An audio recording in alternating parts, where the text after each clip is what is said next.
Hi, this is Lar Park Lincoln, and you're listening to the Don't Go Out There Horror Movie Review Podcast. In a world where zombies, ghosts, serial killers, and vampires all exist, it's Nico, Brian, Mike, and Dustin, and they are all that stand between you and the films that could end the world. Welcome to the Don't Go Out There Horror Movie Podcast. Welcome back, everybody, to the Don't Go Out There Horror Movie Podcast. Just want to thank all of our fans and listeners.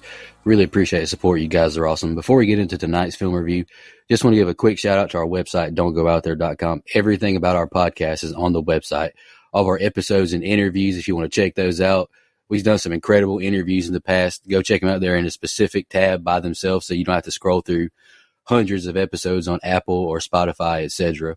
We also have our store if you want to grab a shirt, a mouse pad, a hat, all that good stuff. We'd love to see your pictures, rep your favorite podcast. And Shan's Etsy page is also attached if you want to grab a tumbler. All of our social media links are on there as well. Facebook, Twitter, Instagram, YouTube, TikTok. Like us, subscribe us, follow us, all that good stuff. And the last thing I want to shout out on our website is our Patreon. We call it Blood Donors. We have the traditional monthly reoccurring kind. If you want to support us, help us pay the bills, as we say. Or if there's a movie you want us to review, that option is available as well. Just check out our website, don'tgoouthere.com. Also, if you haven't noticed, we've recently joined the Believe Network. So there's some ads on our program now. But if you want ad-free content, go check us out on Blood Donors. The ad-free episodes will be available there. We appreciate your support. We hope you enjoy the episode.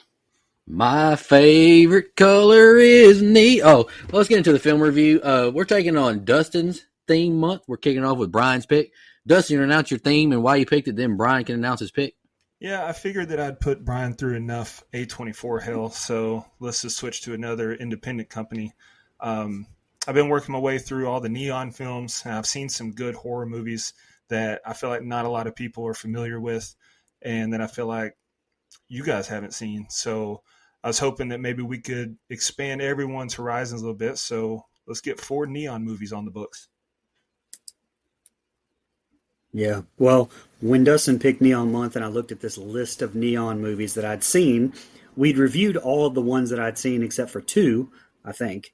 And I didn't like either one of those. And Mike is picking one of them, and Immaculate was the other one. So I decided to treat it like a never seen it month and went with one that I'd wanted to see anyway, which was 2025's Hell of a Summer.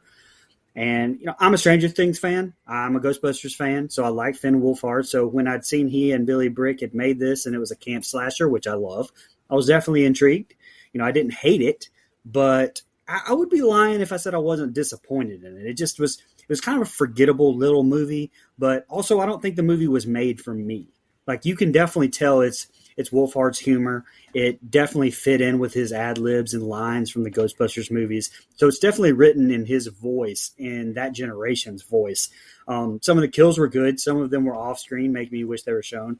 But a camp slasher with no sex scenes makes me sound like a dinosaur and a perv. But sorry, I miss that. I'm a child of the 80s slashers. I miss that. But like I just touched on, I just feel like I wasn't the target audience for this movie. Most of it, if not all, almost all the humor kind of fell flat for me. So honestly, I feel about it the same way as I did Immaculate. So in the end, it didn't really matter which one I picked, it seems. Shout out Lincoln Park. Oh, you beat me to it. Doesn't really matter. All right, I saw Hell of a Summer in theaters this year. We did an instant reaction. I did not listen to it. I actually saw the movie kind of twice in theaters. The first time I went and saw it, it was one of the worst experiences I've ever been. This guy was like off of an edible, or he was high or something in the back corner, just yelling, laughing out loud. This humor was for him, brother. He was laughing his ass off, and it was like that obnoxious stuff. Like, he's like yelling at the screen. So I told Dustin, I was like, I can't do this tonight. I'm out. Like, once you're aggravated at the movies, you can't watch a movie the right way. So I left, went back. I think the movie is fine. Like, it's like you mentioned, it's a camp slasher. I think it's okay. Like, it's serviceable. It's a fine, fun watch if you just want to watch something in the summertime. I think it's okay. But my favorite character by far is Fred Hetchinger, I think's how you say his name, as Jason. He carries it. I think he's very charming. He's funny. He plays that role perfectly. and he's low key been in a lot of shit. like if you look at his IMDb, he's actually bouncing around doing some things. But yeah, I think the movie's fine. Go ahead, Mike. Yeah, so I had never seen this either. I did see that you guys did an instant reaction, but I kind of, sometimes those things fall by the wayside, not because you guys don't do an outstanding job, but because I'd never heard of the movie until I saw your instant reaction for it. So I remember you guys chatting about it, Finn Wolfhard being the director and stuff like that. And, like Brian, I love a good camp slasher. So I was also intrigued by this movie. So when I sat down to watch it, I was pretty excited. And it's fine. I feel like I'm right in the middle of Brian and Nico here with how I feel about it. Like, there's some good stuff. Then there's some stuff I just feel is repetitive from other kind of quirky camp slashers that we've already seen, right? Like, there's some stuff I'm like, this feels like this camp slasher that tried to break all these different tropes. And I'll be honest, I really hated the killer reveal, not because of who it was, but the motive. Talk about repetitive. How many times are we going to get killers that want to kill, spoiler, because they want to be famous? All right. Joe Prescott already did that shit, brother. And so did a lot of other people. And so that ending, or the twist, I guess, fell flat for me. But there is a lot of good, right? Like, I think the character of Jason, while he annoys me because I think he's a little sensitive man sometimes, he's a good character, and I like the portrayal throughout.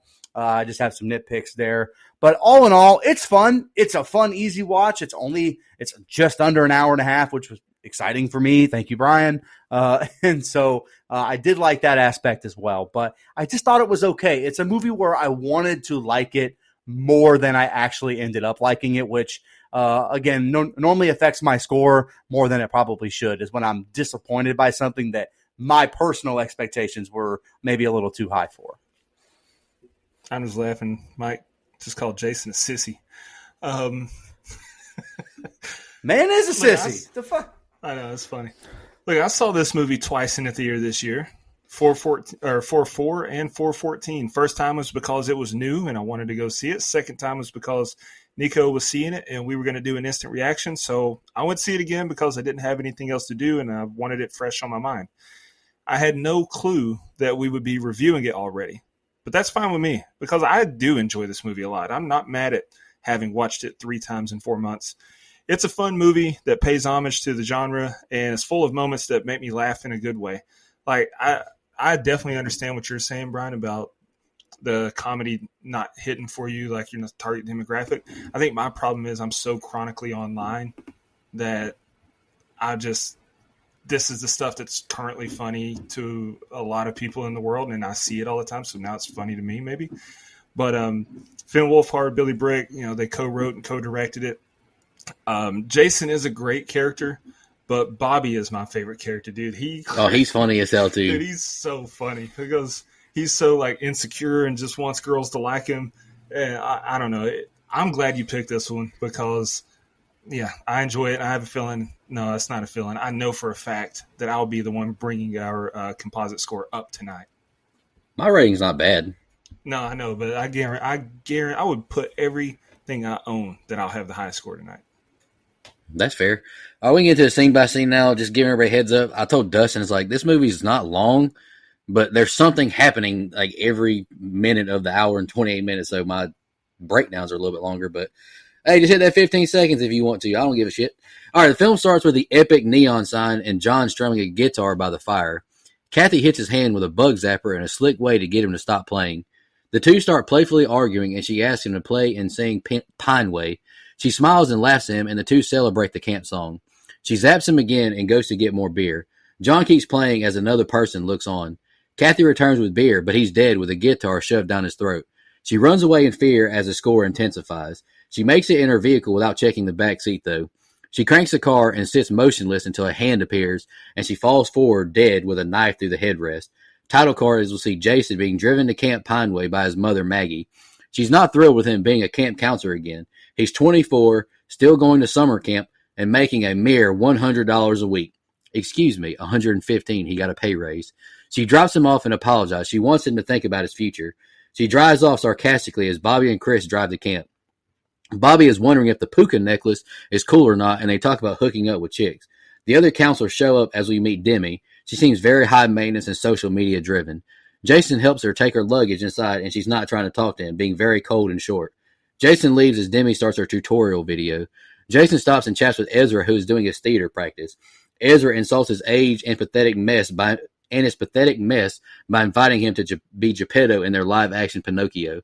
Ari is spitting game at Shannon about his new movie until Bobby and Chris arrive. Shannon is smitten with Chris immediately as Bobby and Chris argue. Jason finds Claire struggling to get into her cabin, and he has the magic touch opening the door for her. She likes his beard and asks why he came back. The two chat about his return. She thought last year was the end of his era. Jason is awkward hearing about Claire's broken romance. He asks about her breakup, but she's not ready, and he jokes about his non-existent love life. He asks if she's seen John and Kathy, but she hasn't. Jason makes it to John and Kathy's office, but no one is there. He finds a note saying minor emergency, and they'll be back tomorrow. Brian, that's the opening set of scenes. What do you think? All right, so right off the bat, I've said it before, I'll say it again. Neon's intro logo graphic is badass. I love it. And listen, this movie is off to a fantastic start. Why? I'm glad you asked. Because Mike Settle Guitar by the Campfire Guy is off to right off the bat. Boom, got him. Albeit off screen, which I was a little bit disappointed about. You know, we did get a pretty good effect on the kill on Kathy, though. I don't know. We're rated R, so I don't know if it was a budget, if that was the issue with lots of these kills. They're just kind of totally off screen. I mean, you don't even get the non-gore kills. It's just completely cut always, which was an interesting choice, I thought. There's only 3 or 4, I think, that you actually saw. Jason has a calculator watch in 2025. What a fucking nerd. But I do think Fred Heckinger, you guys talked about him, and he does a fantastic job with this character. It's exactly what it was supposed to be, and I think he did a great job. You mentioned, Nico, that he bounced around, did some things, but I didn't recognize really any of the names that I glanced at on IMDb except for, and I haven't seen Kraven the Hunter, but I did recognize that, and since they kind of put a nix on Sony MCU verse, I don't know if I'll ever honestly watch that movie, but that's the only thing I recognize on his IMDb page. Just overall, decent opening. I think it's the best part of the movie, in my opinion. But I think we needed more character development. Like, I think we needed another entire set of these scenes here, like about 15 more minutes, which I know Mike probably huff and puff at because I want the movie to be a little bit longer. But I think I just needed a little bit more movie time to really give any sort of shit about these characters. Jason gets a little character arc, but still, I mean, like, show me some flashback. Give me some stories about why this guy catches shit for saying last year was his last year. Like, what the fuck happened last year? Tell me more about Claire. And, if they're supposed to be love interests, I want to know a little bit more. I know Friday the 13th does this like every movie, but at least there we care about the killer some. So I just need one or the other. I feel like I'm missing a lot here. That's all. Yeah, so right off the bat, this opening scene has got to be Dustin and Brian's heaven.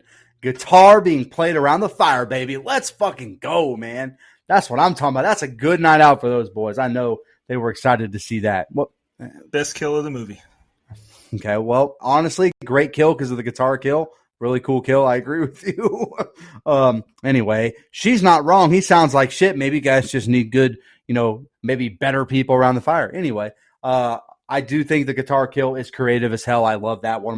Honestly, I think that's probably my favorite kill because I forgot to write one down. So spoiler alert there.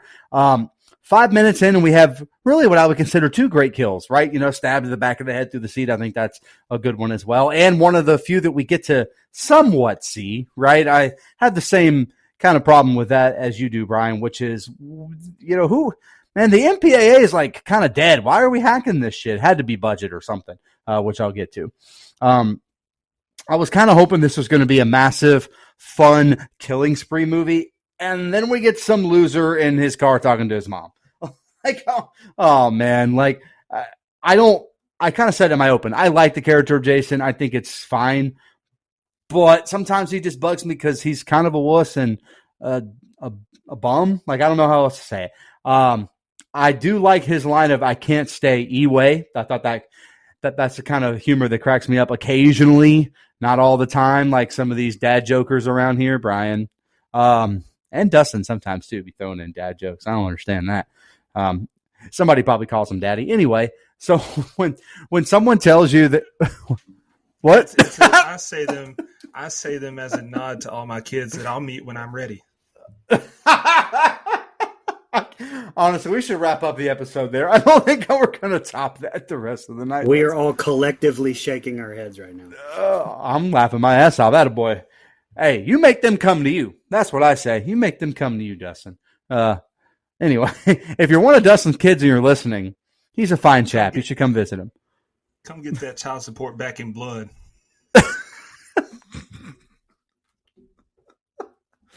Anyway,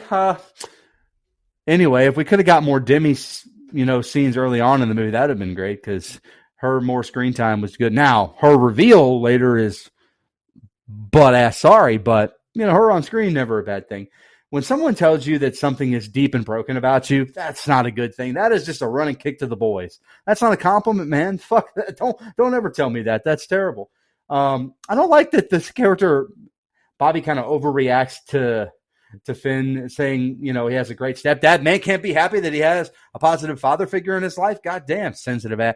Bobby's another sensitive ass in this movie. Jesus Christ. Toughen up, son. I'm tired of this shit. Man, if you give an end of an era speech, you got to walk away and retire. Clearly, this man cried last year. We don't get to see it, but it's referenced numerous times. This isn't pro wrestling, man. You can't fake out retire, people. You got to walk away from the camp.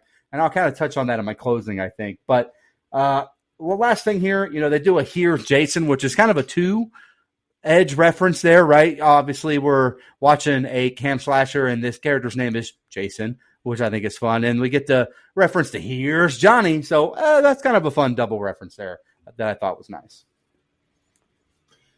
First of all, before I get started, I don't actually have any kids that I know of, so I was kidding.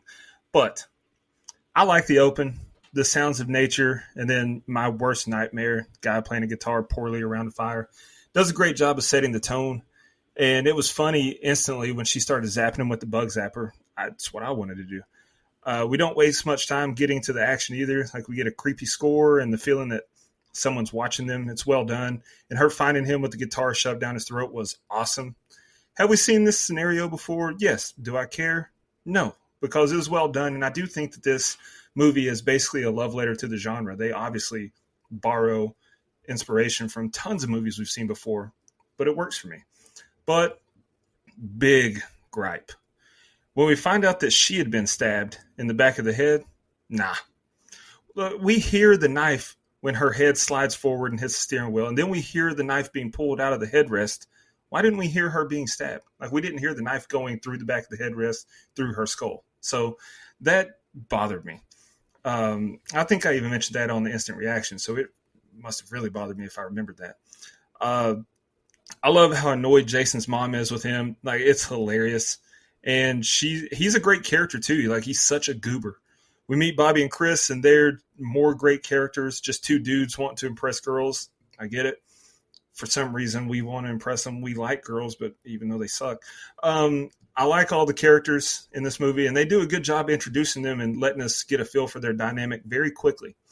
Jason was so frustrating to me because Claire was so obviously into him. Girls rarely make it that obvious, and he tried every way in the world to fumble it. But as far as building goes, it's a solid open. I'm invested. Kathy and what's that guy, campfire guy's name?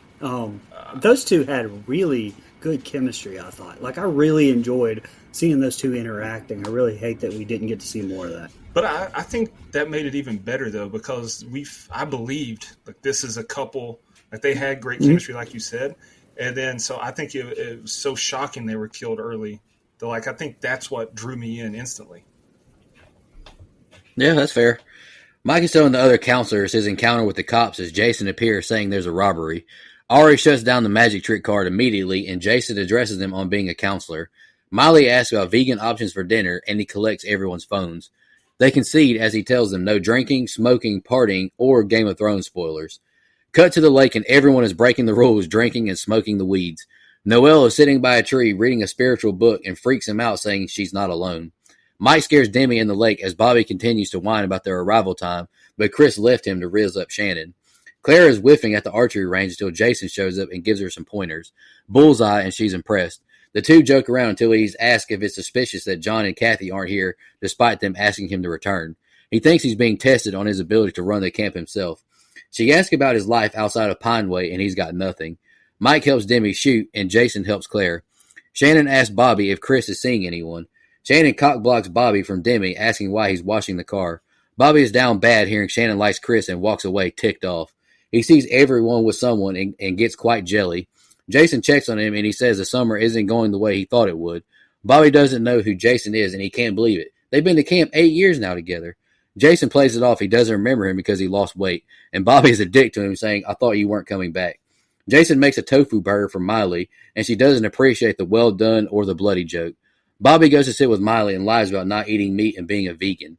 Ari and Claire are arguing because she's eating a granola bar and he's deathly allergic to peanuts. He says she's privileged and walks away. Bobby says he's a Scorpio and she hates them and walks away. He takes a bite of the vegan burger and tosses it into the woods. Shout out to Shane Walsh. Go ahead, Brian. Heads up, Mike. I don't really have a lot on this, but I did like the transition a lot from the arrow shooting scene to the car washing scene. Christopher Bonnell did the cinematography, which I will say was the best part of this movie. I think there's a lot of standout instances to me that I'll point out, like this one, although I guess this in particular was more the editor, Christine Armstrong, and not Bonnell, but you know what I mean. The car part to me kind of doesn't really make sense. I mean, I know it's called out in the movie too, but why the fuck is Bobby washing Chris's stepdad's car? And if you notice, he didn't even have the hose out there. So it was just a fucking shit show all around. He was just fucking soaping that thing down. Oh, anyway. So yeah, not really much on this set of scenes besides the transition. I feel like everyone is giving Jason this "you're too damn old to be here" look and vibe, and you know it's like going to a club in your late 30s. Like, what the fuck are you doing here, Grandpa? Like, you know. And the crazy thing, and Jason's young. He's 20. Yeah, I said it. I said it. I said it, Dustin. If you're in a dance club in your late 30s, it's time to go home. Go home. Where else am I supposed to be mid-20s? A bar. With loose morals. A bar. Looser morals than that. A gas station. I don't fucking know. It's not a. Okay, I ain't looking for no Circle K. Never mind. Go home, buddy. That's all I got. But you know, it's the look that you do get when a late 30s guy walks in. So I thought it was funny, and it's really funny because Jason's only 24 years old. Like they're treating him like he's some really fucking old dude. Good Lord. Then he makes himself seem old by referencing Game of Thrones spoilers. Ha ha ha ha. This I like him because he endears himself, especially later in the movie. But Jason's lame, man. And I'm sorry. Some of this stuff, it's time to grow up, man. You're not a camp counselor anymore. Come on. Now I will say I wouldn't mind getting good at archery myself. Like that'd be kind of a cool skill to have in a sticky situation sometimes. And I love how Bobby doesn't remember this man at all. That cracked me the fuck up. I thought that was a funny scene there. Miss Vegan here can't take a joke. That bloody joke is funny. That is a good joke. Lighten up. Take the fucking joke. God. Also, and I've said this before, if I'm 100 yards away, or I'm exaggerating, as far as this girl was from Mr. Nut Allergy himself, eating that granola bar was not going to react his allergy. Come on, man. You know, we can't revolve every single thing we do around your specific allergy. You just got to either step away or, I can move a little bit. You don't have to make me feel like the biggest piece of shit on the planet. Last thing I have is vegan burgers are fucking disgusting. If you're gonna be vegetarian or vegan, I think that's great. Eat vegetables and real food. Don't eat shitty processed versions of real meat. No, did she explain why she's not a vegetarian? Like it's harmful. Anyway, man, Mike is so annoying. Like he's an attention seeker and a liar. It's great. It's great writing to show us how much Mike sucks. The Game of Thrones spoilers line really bothered me. I said it on our instant reaction also because that show had been off air 6 years when this movie was released in theaters. I know it was probably intentional to make Jason seem like he was just trying to fit in and he's out of the loop, but it still annoyed me. Just use a different show or have the movie take place before 2019. Either one's fine.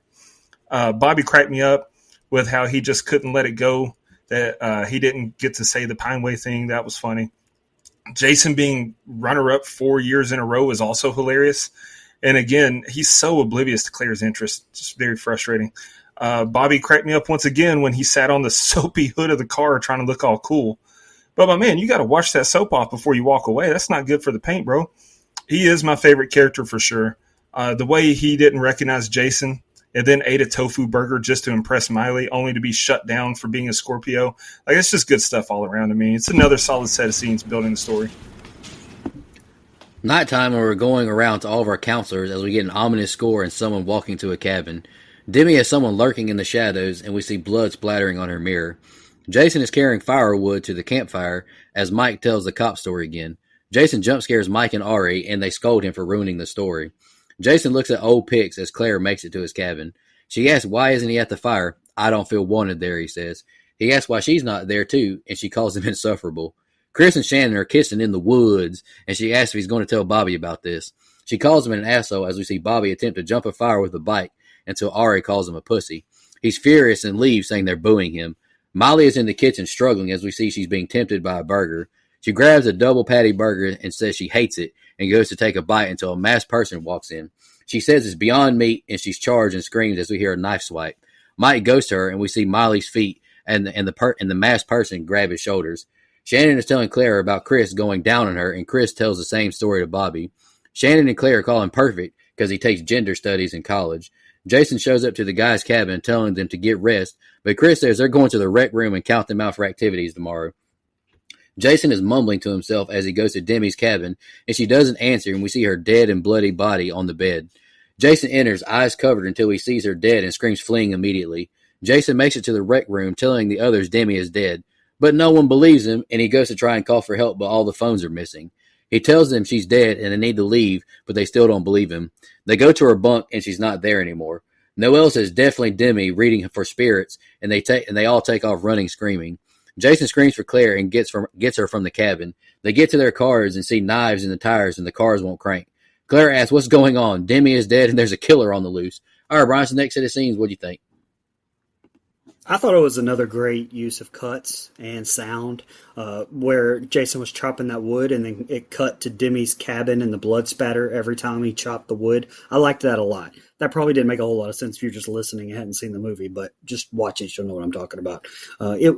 It satisfied me not seeing that kill.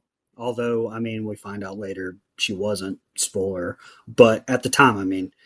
And Bobby not jumping over the fire thing just seems so far out of left field. Like, the way he was trying to talk himself into it, it was like there was some backstory, or it was like there was something where I don't know. It's like we were missing something. And where do we get this fucking motorcycle, by the way? I don't know. I just needed some more context here with all of that. And maybe I missed that, but where'd the motorcycle come from? And we jump kind of right into it here with everyone finding out about there being a killer on the loose. Like I said, it just feels rushed a little bit. And none of the jokes hit with me. Any of the convo between Chris and Bobby and going down on Shannon for 2.5 hours. Then the gender studies joke. And I tried to come up with something to mess with Nico here, but I didn't. Again, it's just not for me. The comedy aspect didn't hit for me almost at all. And I'm not trying to hate on it. I said it in my opening. I'm trying to remember if I laughed even once the entire movie, but I don't think I did. And what's that? I know we just talked about it being maybe a generational thing or whatever, but what's that movie with Justin Long where I think it was an A24 movie, right? Where they did the overnight thing and the hurricane came. What was that movie called? Oh, that was Bodies, Bodies, Bodies. That wasn't Justin Long, though. That was Pete Davidson. That wasn't Justin? That was other white guy. Same thing. Same guy. Same thing. All those white guys look the same. But that to me felt like, I think I said it even then, like that was almost a generational humor thing, but I really liked that a lot. I felt like that did it right. To me, this one was just missed for me. That's all. Brian, I'm so glad you brought up Bodies, Bodies, Bodies, because I was thinking earlier that once Dustin mentioned it, like Billy is kind of like Rachel Sennett's Alice, like always trying to be like cave into that conversation or be that other person or whatever. Like I thought that instantly, but Alice is the GOAT. So Yeah, I would have rather them shown this kill, but kind of like you mentioned, Brian, they really couldn't show that kill because it wasn't a real kill. And so I really like the editing choice of going back and forth to Mr. Jason wood chopping from way back. Nostalgia is a hell of a drug for me too, but man, Jason needs to let this summer camp time in his life go. You're just kind of aging out of this camp. It's almost like Brian with this humor. Just got to let it go, man. At least he's honest with himself, admitted that he just doesn't fucking get it. It's not for him. I appreciate that. And I also don't, Brian. There's a couple jokes here that I don't get either. So we're in this together, some might say. Anyway, what? What happened? I'm actually in agreement with you again, Brian. I do not care about Bobby's Evel Knievel stunt. Like, I don't know. This, like, maybe there is something I missed in the backstory of why this came up, where the motorcycle came from, question mark. Like, I will say this, the difference between me and Bobby, you call me a pussy, I'm jumping over that fire. I'm giving you that satisfaction. You will not call me a pussy and me not end up doing it. That will happen. So that's the most toxic masculine trait of mine, I think. If you're going to call me that, then I'm probably going to end up doing what I don't want to do. She ate this burger. God, listen to me. Easy for me to say. She ate this burger the way a toxic couple, kind of hate fucks each other. I'm just hate eating this burger. What? Get your words right, pussy. I know.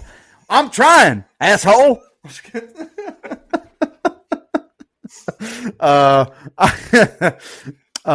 Anyway, she is hate eating a burger the way that toxic couples kind of hate fuck each other. You know what I mean? Like, yeah, I hate you. I hate you too, but you're hot. That's kind of how she looked and ate this burger. I thought that was a good scene. Who else always goes down first like a real man? Nico. That's the real catch, is Mr. Nico Chin. He knows how to get the job done. Coolio, he's dead. Oh, sorry. But Jason did use sorry, what's something I said? I apologize. Jason using the word Coolio. See, some of this stuff, I feel like the humor in the writing can't decide what it wants to be. It's definitely a young person's perspective of what old, out of touch people sound like, right? So, like, even people his age don't use Coolio. Even lame people his age don't use the word Coolio. That's like my generation, Brian's generation, Dustin and Nico. Like, that's our generation that, kind of use the word Coolio, or, okay, Brian's. But, like, when I hear the word Coolio, I think of Gangsta's Paradise, and shout out to Coolio, R.I.P. But, in fairness, I wouldn't believe this.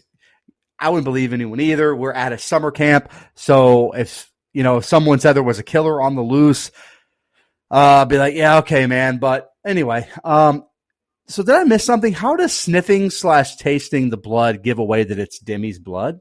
Like, I don't, what was that just?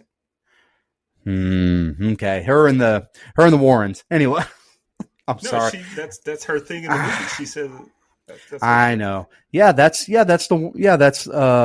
Lorraine Warren's calling too. Anyway, I am highly entertained at this point though. Like, I'm not invested. Now, again, it feels like something I've seen before, but not always a bad thing, that I've seen it before. Just, kind of, you're right. It is a love letter to the genre. So there is some good about that, but I feel like I was wanting a little something more original. So that's my own expectations kind of creeping in on me at this point in the movie, not anything the movie has done wrong. So I didn't have this in my notes, but I got to mention it. Like, both of you guys wondering where the dirt bike came from. I mean, I don't think it's that deep. It's just funny. Like, they're at a camp. It's not crazy to believe there's a dirt bike there. But anyway, It's in the movie Hot Rod. Fuck you. It's a good movie. Good stuff here, getting POV stuff and the transitions back and forth from the blood splatter in Demi's cabin to Jason chopping wood. That was great. And as a wood chopper from way back, I give props for that inclusion. Claire coming into Jason's cabin and closing the door behind her. My guy. Anyway. I laughed at Bobby backing out of jumping because Ari called him a pussy. Like, man was looking for any excuse not to do it. He didn't want to do it. He's like, oh, you think so? And it's funny. I watched Rebel Without a Cause today, James Dean, 1955. And that whole movie could have been avoided if he'd have just let someone call him a chicken and it not bother him. If he just walked away, pulled a Bobby, that whole situation. Anyway, Miley sneaking a burger, that was unexpected the first time I saw it. But Then, watch it the second time, seeing how she looked at the burger that was on the grill, it checked out. No one really enjoys being a vegan. You're lying to yourself if you say you do. And we finally see the killer. It's nothing special. It's just a mask, but it's fine. I don't hate it. Shannon and Chris telling Claire and Bobby their story. I thought that was good. It was funny to me. Sorry. Not sorry. I'm not Canadian. Jason finding Demi, that was good. But I got to say, I highly doubt that she would lay there like that in hopes that someone would find her. Like, that position she laid in, her arm had to be asleep. No way. I love how no one believed him too. Anyone else, sure, they'd believe Demi's dead. Oh my God. But since it's him and he's so animated and overly dramatic, like, I thought that was great. I like some of the scene transitions in this movie too. Like, we get swipe transitions. It's a great callback to movies that came before it. I'm still enjoying it. Claire says nobody leaves this bunk and we're safe in here. Ari says the others are probably dead and Jason volunteers to go to the landline. Jason hands out cards and the two lowest goes with him. Ezra and Ari are the unlucky losers and join Jason on the excursion. Bobby thinks maybe the tofu burger ticked a bear off and it killed Demi. The three make it to the landline and Ezra says the line is cut. They look around more and find Miley's head in the fridge. They scream in fear and all take off running in different directions. Jason makes it back to the cabin befuddled. The other two didn't run back here as well. Time marches on and Noelle breaks out on a Ouija board to get some answers. Bobby isn't down for this ghost shit, but joins in as Noelle leads the seance. She says Ezra is here and says he's dead. Noelle senses a new spirit, Demi. Ezra runs inside and Bobby hits him with the bear spray in his eyes. Ari is bound to a chair and the masked figure appears, but instead of a traditional kill, they whip out a jar of peanut butter. It's personal. Ari screams for mercy as we cut back to Ezra, who is hurting from the bear spray. The masked figure is dragging Ari away as Ezra says he ran to the theater. Ezra says they know who the killer is. It's Jason. Bobby and Chris bind him and Ezra paints him as the killer. Took their phones, found Demi, and he's fucking 45. He accuses Noelle and apologizes. They tie him up and hush him. The others go to find their phones and Bobby stays behind to watch Jason. The group is looking for weapons as Claire takes the fire extinguisher. She knocks Bobby out with it and unties Jason. She notices he kept the bracelet she made him and they sneak away, but Shannon spots them. They pursue but escape. Back to the cabin as they deduce. He's chopped Claire up. Jason thinks they should go back to try and explain, but Claire thinks that's a bad idea. Bobby doesn't think it makes sense he was unconscious, and Jason didn't try and hurt him. Shannon thinks they should go to find their phones, and Ezra and Noelle agrees they need to go find their phones as well. All right, Brian's next set of scenes, what do you think? Like I mentioned earlier, another standout shot here. That I know they used to do this a lot on sitcoms. When I'm talking about when Ezra and Jason, and I forget his name, walk into the dining hall and then pick up the phone, and he makes that stupid remark about always wanting to say the line's been cut or whatever. But it pans into the kitchen. You know what I'm talking about, and it makes it seem like the camera went through the wall. That shot stood out to me there for sure. And I'm not a fan of them finding the head in the freezer. I mean, I've said a million times how I feel about decapitations. I've said many times on this movie. I've said many times on this movie, I've said many times on this show that it better be a freakishly strong undead zombie to cut someone's head off. And in this case, there wasn't near enough blood to account for that. So joking around the cabin after they find the head kind of took me out of it a little bit. I mean, I don't know. Again, just not my type of humor. And the Ouija board seemed kind of dumb. I was just like, what? And in retrospect, there's, she's supposed to be clairvoyant and then says she's talking to the ghost of Demi when Demi's alive. So I don't know. I hated that whole thing and seemed very out of place as we kind of jumped back to Ari. And that was the other dude's name, Ari, that I couldn't think of earlier. But the joking seemed out of place, when we could have just jumped from the kitchen to the scene with him being tied up. And about the scene when him tied up. I fucking hate Mike for the fact that as soon as he pulled out the peanut butter, I was like, oh shit, he's going to put it on his penis, isn't he?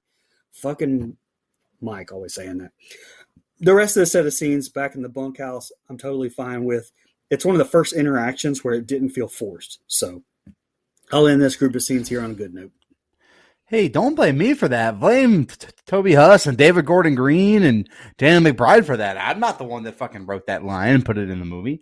Anyway, shout out to Toby Huss. He did his best he could as the new Dale Gribble, but it sounds a little off. That's all. Anyway, this group of teens is kind of annoying to me. I know, shocker, old man yells at clouds. I get it. And now they're kind of playing a card game. I don't know, man. I feel like they're not handling this situation very well. I do think Bobby is funny here. He talks about a bear and he thought a veggie burger could make it want human flesh. That makes no sense. That's like connecting A to D without being C in between. Makes absolutely no sense. Her head being in the fridge was a wild kill, especially with her disdain for, the murder of animals and how cruel that is. It's kind of hilarious that her head ended up in the fridge like a piece of meat would. So that shit was intentional. I thought that was clever. Anything to do with the Ouija board is an immediate turn off for me. This shit's silly. Fuck out of here, man. But, not a big negative, just something I'm not a fan. I will say having my mouth taped shut and being tied to a chair has become a new top 5 fear of mine. Like, I feel like we've covered a lot of movies in the last few years that have this, and I have no desire to want to get anywhere near that. I think this killer costume stinks. Now, that's not the point of the movie, right? Like, I don't think the point is to create some iconic killer with an iconic costume. So, like, I'm fine with it. But this Cinco de Mayo Satan mask is a total pack of ass. Like, I think it looks like crap. Creative kills here, though. Honestly, I think having the fact that it's peanut butter and he has a nut allergy, I think is quite humorous, but also sick and twisted. So I thought that was a nice touch. Better nut allergy kill, this movie or Hereditary? Oh, come on. Hereditary is the best kill in cinematic history. The man made me put the poll from that movie in the March Madness bracket. That's how much he likes that kill. Hey, it was a 16. It went past the first round, I think, because we're a bunch of assholes. Anyway, that's the second time March Madness bracket has been referenced in our recording tonight. I'm gonna have to bring it back. I got to bring it back. I just don't think the baby faces will be as fun to do as the villains were. But anyway, we'll figure something out. We'll definitely do something. Maybe we'll do an A24 bracket just for Brian. Yeah, there you go. See, everyone else is excited. So I will say these teams are a group of idiots. Jason being the killer is such a stupid fucking thing that they think. I mean, look at this man. This man wouldn't even rip a plant up out of the ground, bro. He couldn't fucking kill anyone. He's a sissy. Like, I don't care what anybody says. I would not suspect him just because he's what? Old? Okay. That's like the dumbest fucking reason. Anyway, so this group just does not think very well, in my opinion. I guess they're not supposed to. At their age, I didn't think much either. I laughed at Bobby getting hit in the back of the head. I thought it was a funny little gag there. And I loved Jason's reaction to him realizing everyone thinking he was weak. When Claire tells him that that's the reason that no one thought, or that, I can't remember who it was, thought he couldn't kill anyone. And he thought it was like this very nice, like, oh, he's a nice guy. It's like, no, it's because you're weak. I thought that was funny. But that's all I had. Yeah, good stuff with them freaking out and drawing cards to decide who goes. Bobby saying a bear probably got mad at the tofu burger and decided to kill them. That's funny and also likely. Miley's head in the fridge was a good touch, expected, but still shocking, and it looked good. Bobby cracked me up yet again when he didn't want to do the Ouija board. I feel that. And then he didn't want to hold hands with 2 guys. Can I at least hold hands with 2 girls? That's funny. Ezra getting bear spray to the face was hilarious. But then we cut to possibly the most sadistic kill we've ever seen. Like an intentional peanut butter allergy death. That's so cruel.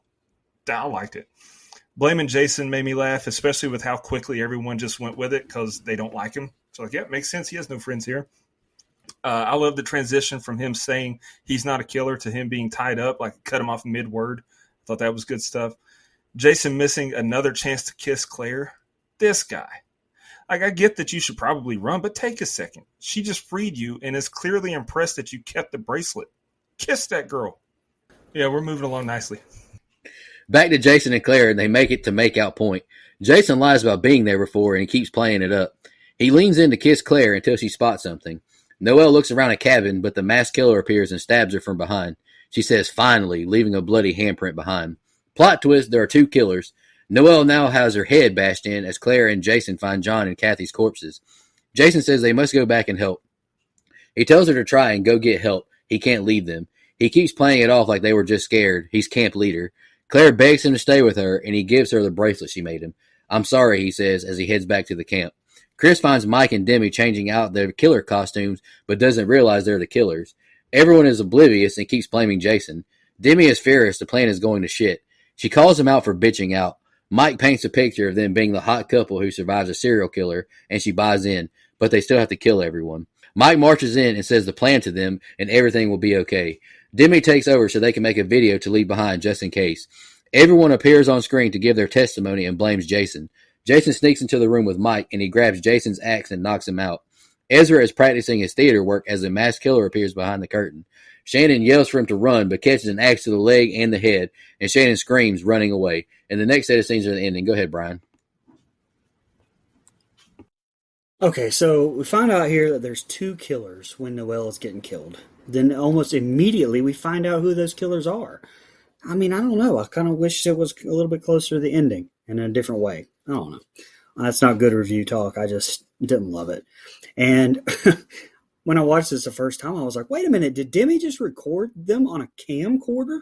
And then it just made me think, like, the time period aesthetic in this movie is so bizarre. We drove up in 80s cars.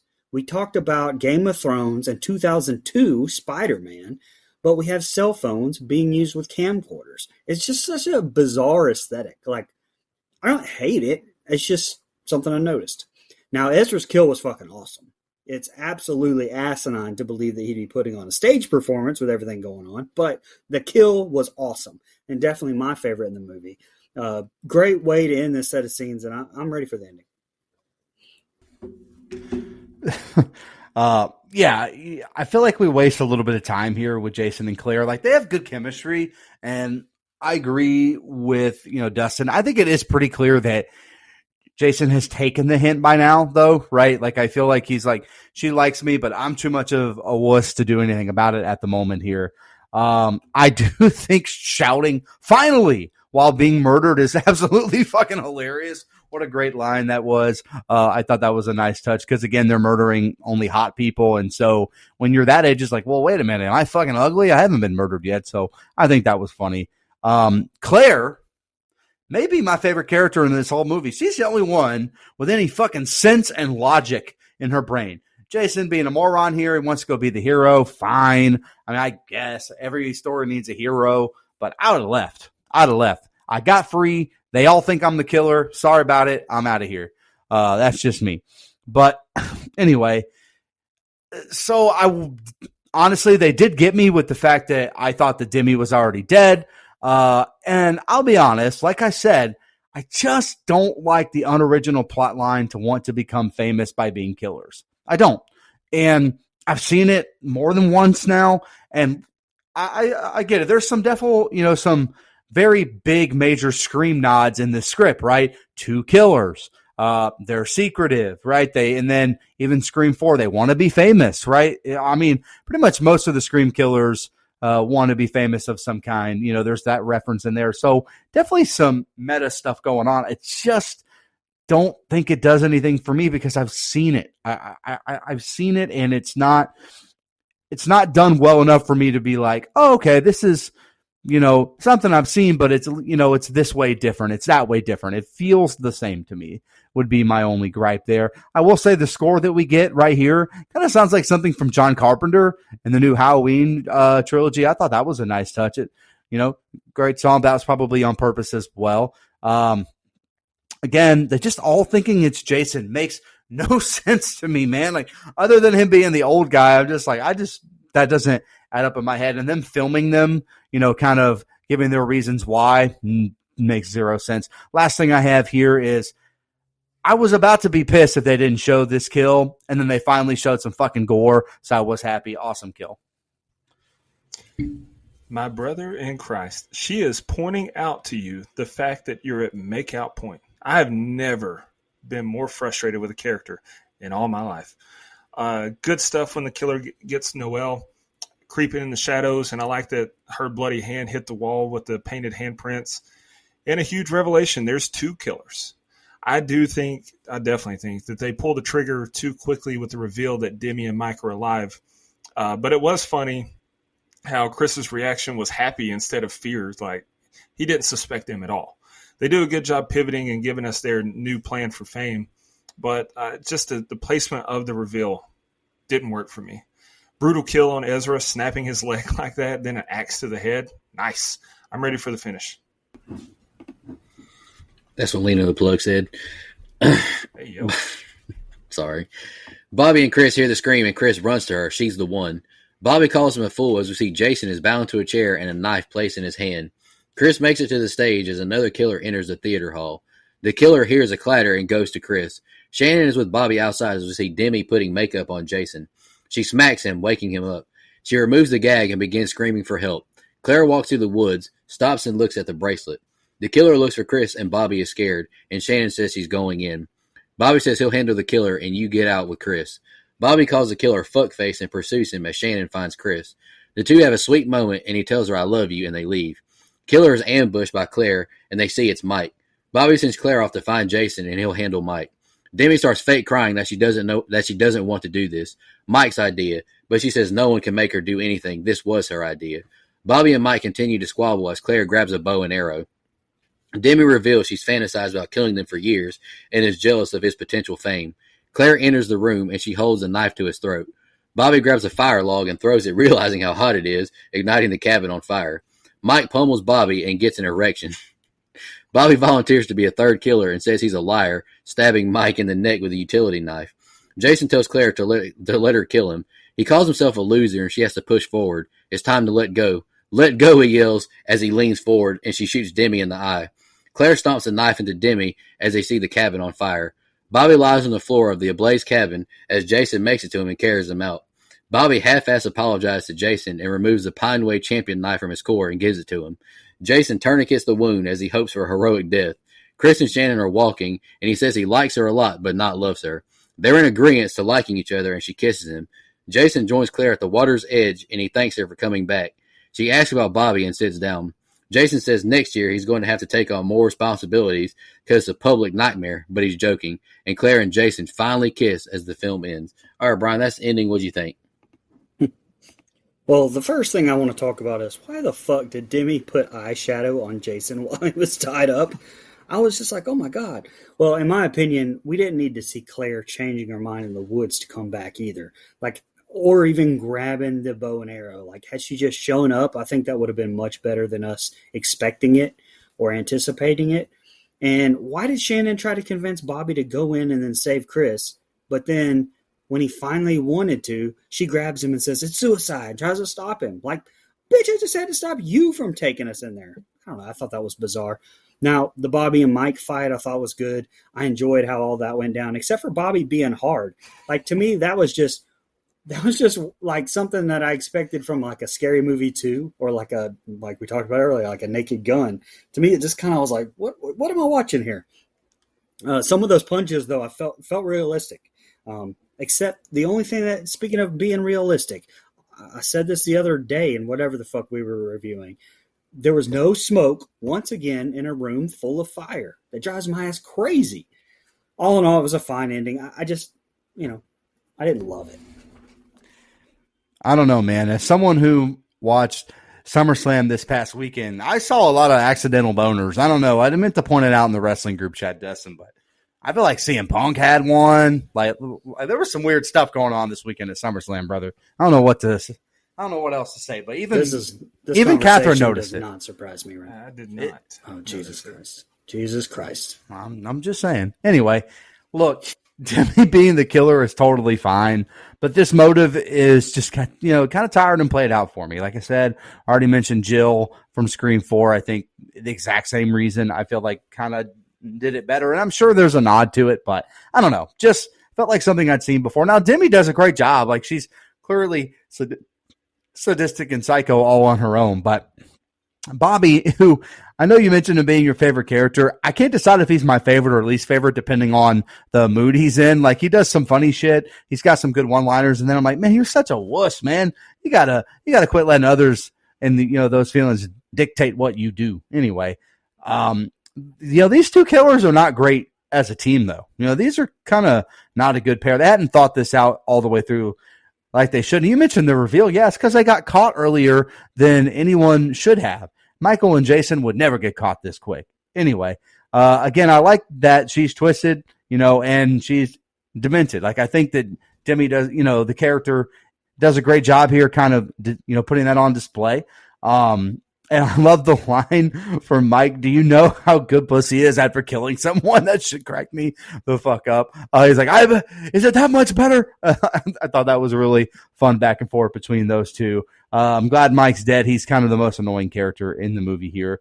Finally, Jason says something that's fucking sensical and logical. He basically admits, go, you got to go. I got to grow up. I got to do this. I got to do that. Now, obviously, it was a little bit of a ruse, pal, a little bit of a work, some might say, because she used the archery that he taught her to put away Miss Demi. I thought that was very nice, very sweet and romantic.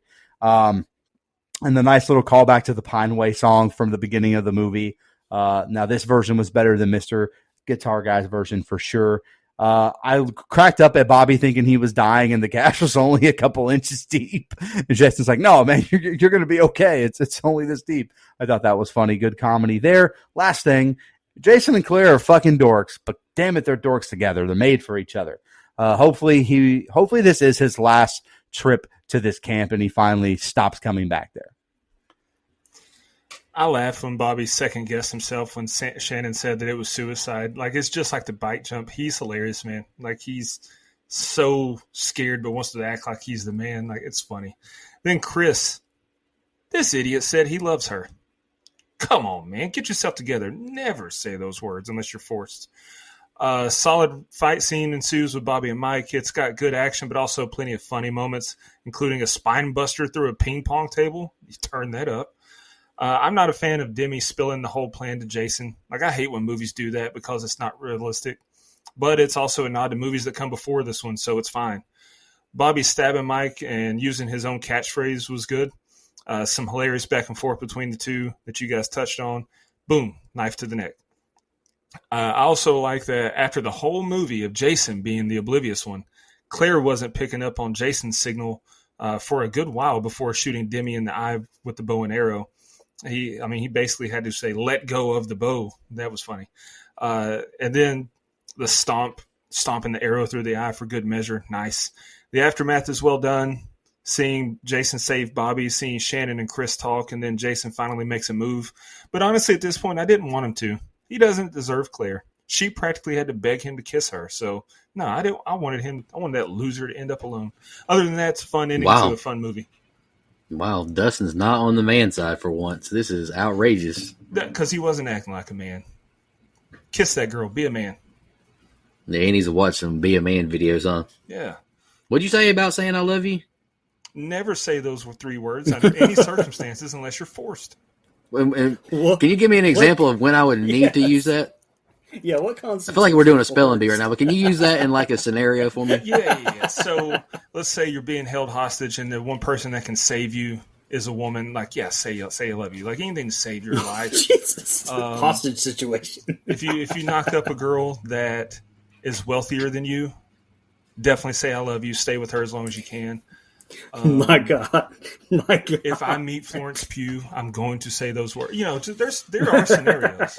What about this scenario? Nurse, arm tattoos, Air Maxes, and a Apple Watch.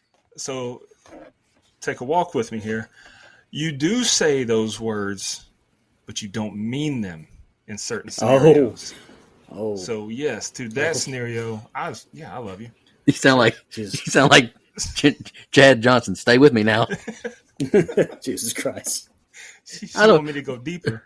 I ran out of pee-pee. We don't have anything on Instagram. There's nothing on Twitter either. Or Book of Faces. That was a Chad Johnson quote, by the way. I know. I know. Some of our listeners may not be familiar. I was not. I've said that before.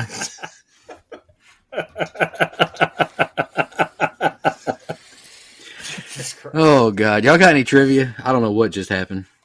But leave that in though. It was funny. Yeah, just a couple. There's only a couple on IMDb. IMDb. 2 listed on IMDb, and I even scoured the internet for other fun facts, like other resources. Couldn't find any, so I'll just read them. Finn Wolfhard initially had trouble selling the script as he was only 19 at the time. That's crazy. this movie shares some similarities with the 2022 film Bloody Summer Camp, including a counselor who is considered too old to be in camp and a killer wearing a devil mask. Okay, and that happens. And then the last one I've got is Fred Heschinger was in a movie that I absolutely love from A24 called Eighth Grade. I recommend that movie. That's just such a good coming-of-age drama. But anyway, in that movie is also Emily Robinson, who was in Once Upon a Time in Venice with David Arquette. Hell yeah. Mike, you got the budget? I sure do. Didn't forget, brothers. This movie was made for $3 million. Again, very small budget there. It is an indie film, and Neon produced. $1.8 million in the U.S. and Canada here as far as box office gross. Limited release, though. Yeah. So the total gross ended up being a little bit right at that $2.1 million. So didn't quite make his money back, but it wasn't in very many theaters as well. So, and they're both so young. They'll write and direct more movies. That's fine. Yeah, I just figured Finn from Stranger Things, he'd have a little more pull than that, but And from Ghostbusters, man. You sleep on how big Ghostbusters is. yeah, but people know him from fucking Stranger Things. Let's be for real here. Not me. oh God, whatever. But He anywho, would have never been in Ghostbusters if he'd never been in Stranger Things. Come on. Okay. Dustin, you want to do you want to go first with favorite kill, least favorite kill in the rating? Sure. Favorite kill is Ezra stomping his leg and snapping it. And then even though we didn't see the axe to the head, we got to see the aftermath, and the effects were solid. I thought it looked good. Least favorite kill was Kathy because, like I said, it really bothers me that we didn't hear that stab. It just makes no sense. Rating. Final thoughts. It doesn't do anything we haven't seen before, but what it does do, it does well, and to me at least, and it's funny, and it's a fun movie. After seeing the ratings and reviews online and then listening to you guys, I guess this qualifies as a guilty pleasure for me, and that's totally fine with me. I could see myself watching this one several more times throughout the years. This is my most watched movie of 2025, having watched it 3 times. Out of the 700 and whatever movies I've watched this year, I've watched this one 3 times. Was Alien the most watched of 2024? It was up there, man. Good God. Anyway, I like this movie enough to give it an 8. I'll go next. My favorite kill is Ezra as well. My least favorite kill is Ari. I mean, I like the idea of using like peanut butter to kill him because of his allergy, but they didn't show anything. They just showed the peanut butter, the knife, and then we're dragging him away. Like Final Destination Bloodlines would never. But anywho, Think of the budget. I don't care. Quit making excuses. Make it happen. A great man named Dustin Franklin once said, give the people what they want. We want to see that.